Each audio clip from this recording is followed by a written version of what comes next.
para sa bagong panimula.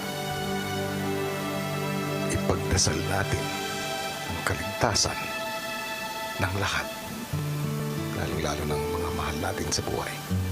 Dear Heavenly Father, we hope, dear Lord, that everyone, dear Lord, our families, dear Lord, the Filipino people, dear Lord, that we're safe, dear Lord. Heavenly Father, we hope that all our families are safe. We can communicate with them, but we trust you, dear Lord. You'll always be there. We give this to you, dear Lord, and we know that hindi mo sila pababayaan. We praise you, dear Lord. We love you, dear Lord. In Jesus' name we pray. Bilang pakikiramay sa mga nasalanta, may inihandang special task si Kuya para sa mga housemates at house guests. Can we have your attention, please? Yes! Inatasan sila ni Kuya na gumawa ng kanta para sa mga nasalanta ng Bagyong Karina. Naway ang awiting itong inyong malikha ay makapagbigay ng lakas ng loob para sa mga kapamilyang humaharap ngayon sa matinding hamon ng buhay. Okay, everyone okay? Okay na, okay na, okay na? Okay na ba? Sige, ready? Lahat tayo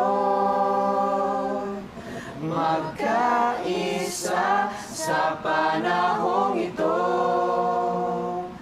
Anumang pagsubok ang dumating ay kakayaning harapin. Ang liwanag ay darating. Ang problema ay lilipas din.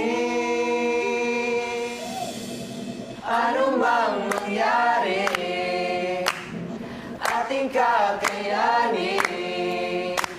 Ang Diyos Ama ay laging nasa ating tabi at kapiling araw-gabi.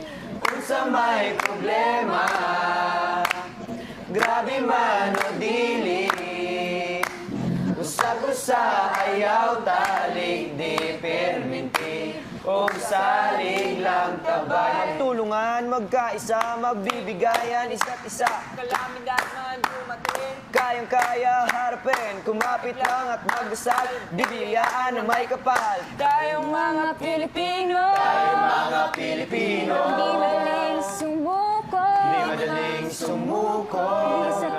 Isang bagyo. Para tayo sumuko.